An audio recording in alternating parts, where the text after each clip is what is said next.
There are new rounds of mandatory evacuations for Pagosa Springs in Archuleta County tonight. This just within the past few hours. Town and county leaders told people to get out, all as another round of rain causes the San Juan and Blanco rivers to rise. There are also mandatory evacuations still in place for hundreds of homes in La Plata County.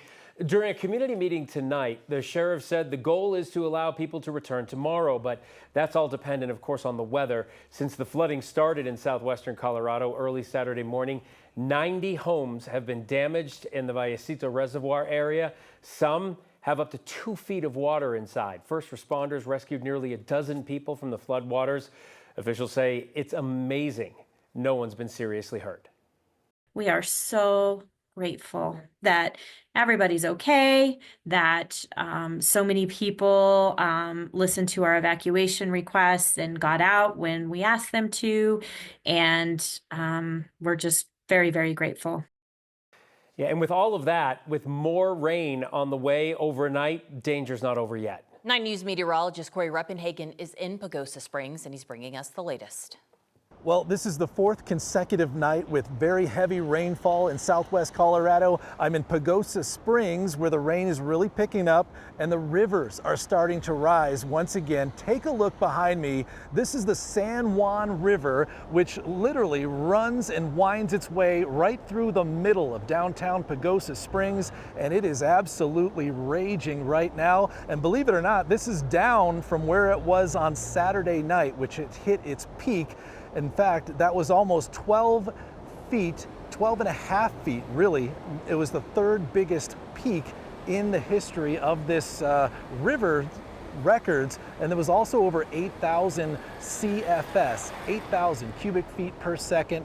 And now it's starting to rise once again here as we get into Monday night, into Tuesday morning. They expect this river to crest once again at about midnight, and it could be as high as it was on Saturday night, which was 12 and a half feet, 8,000 cubic feet per second. So as a result, they have issued evacuation orders once again on Monday night here for a couple of these streets that run right along the bottom edge of the San Juan River through town here. And so far, we have not had any reports of damage as far as this flood goes through here, through the Pagosa Springs area with the San Juan River, but it could extend its banks again, and that's why they've issued those evacuation orders.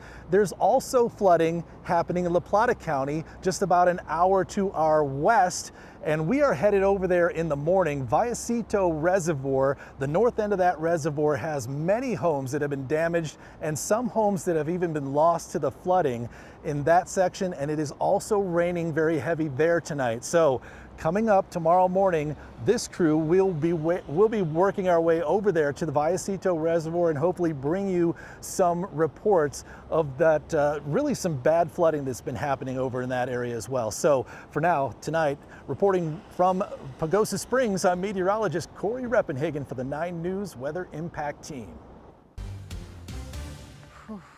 It's remarkable to see how fast that is moving, Kathy. You can almost hear and feel the power of the water with that live coverage that he had for us there. I mean, he's been doing such a great job for us out there, and the flood watch area has been expanded out and continues tonight and tomorrow with flood warnings out for the town of Pagosa Springs. They've had 3 to 6 inches of rain across that area and expecting another inch or so overnight tonight.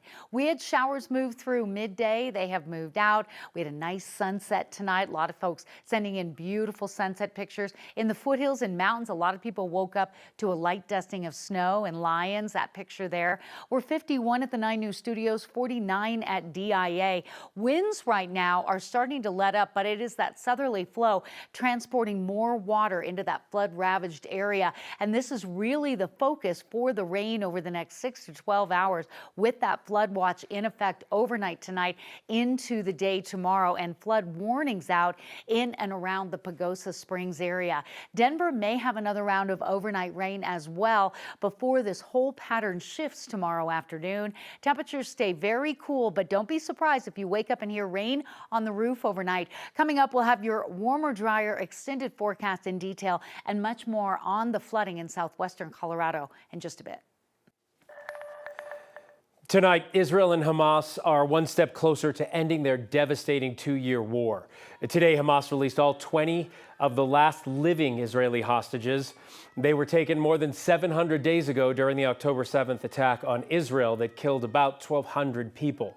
Hamas also returned the bodies of 4 dead hostages. In exchange, Israel released 250 prisoners and more than 1,700 Palestinians who were detained without charges. These developments are all part of phase 1 of a peace deal that President Trump helped to broker.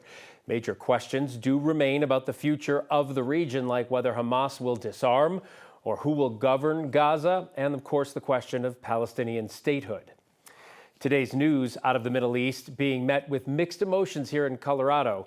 For months, the group Run for Their Lives raised awareness about Israeli hostages being held by Hamas.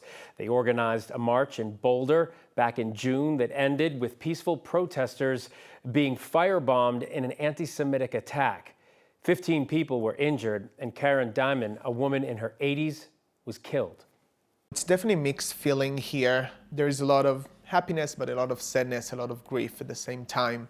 There's this, collective feeling of joy, but there's also this grieving and loss, and we're feeling a lot, especially here in Boulder, Colorado. The Boulder attack suspect remains in jail, charged with multiple counts in both state and federal court. His next hearing is scheduled for next month. A former college professor is now facing up to 18 years in prison after he pleaded guilty today in the drunk driving death of a Golden police officer. Stephen Gear took a plea deal for the crash that killed Officer Evan Dunn nearly 1 year ago. Last November, Officers Dunn and Bethany Grusing were at the scene of a 2-car crash on Highway 58. Gear was driving drunk when he lost control on the slick road and slammed into the wrecked cars, which in turn hit the 2 officers and 2 other people. Dunn was killed. Grusing and those 2 others were seriously hurt. Today, in a hearing that lasted just about 15 minutes, Gear pleaded guilty to vehicular homicide and vehicular assault, and several other charges were dismissed. Both sides accepted a trade-off. Prosecutors guaranteed prison time for Gear and prevented a much longer sentence than if he was convicted at trial. Gear faces a prison sentence that could be as short as 4 years and as many as 18. He's expected to be sentenced in January. This week, Denver will consider partnering with a new group that promises to bring a luxury hotel experience to a city-run homeless shelter. The shelter at the former Doubletree Hotel on 40th and Quebec has had its share of problems: 2 homicides, several overdose deaths, and hundreds of 911 calls. Those problems prompted the city to take over security away from the Salvation Army. Now, the city is considering a 3-year contract with Urban Alchemy. Spokesperson told our Marshall Zellinger they want to provide a 4 Seasons-like shelter experience.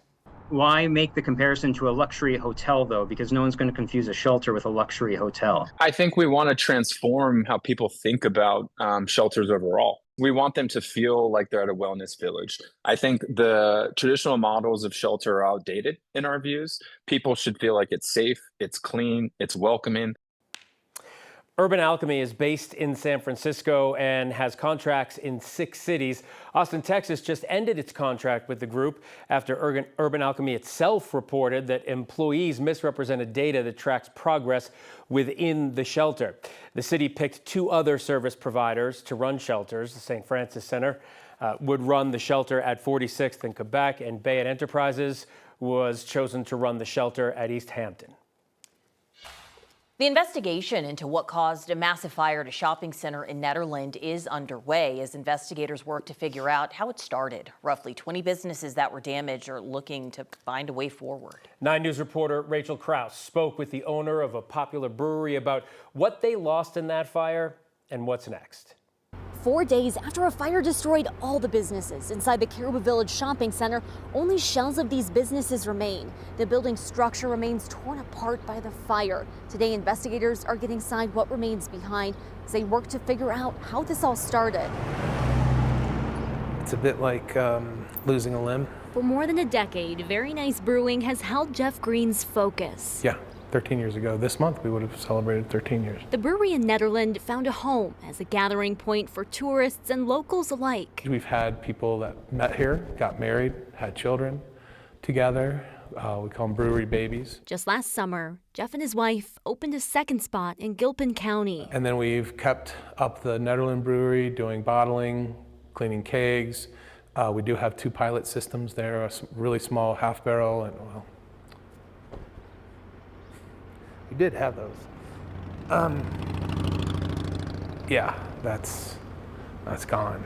On Thursday, they were at home when Jeff's wife got the call to evacuate. Their brewery, along with more than a dozen other businesses at the Caribou Village Shopping Center, were on fire. And just sat there in shock for a while. And eventually my wife said, should we go and see how our life has changed forever? Their beloved brewery, now burned. But yeah, it was very shocking to see it. I think didn't even believe it until we actually saw it. And yeah, it was complete devastation. It's gone. The loss is overwhelming. He knows they're better off than most. Yeah, now we have one place, and we're luckier than most of the people in the shopping area because a lot of them are scattered to the wind. Fundraisers are raising money for those businesses. Jeff hopes they can rebuild or find a way to move forward. Yeah, so people are scrambling, looking for spots. Yeah, any empty areas in town I hope can be utilized to make up for this. I know the town needs it, the people need it, people need jobs, etc. Jeff says they're hoping to find a fresh start in town too. Hopefully we'll have a presence. Jeff's hopeful they can find a new spot for Very Nice Brewing in Nederland. He says they can find a new building, but nothing will replace the home they had right here in Nederland. Rachel Prowse, 9 News.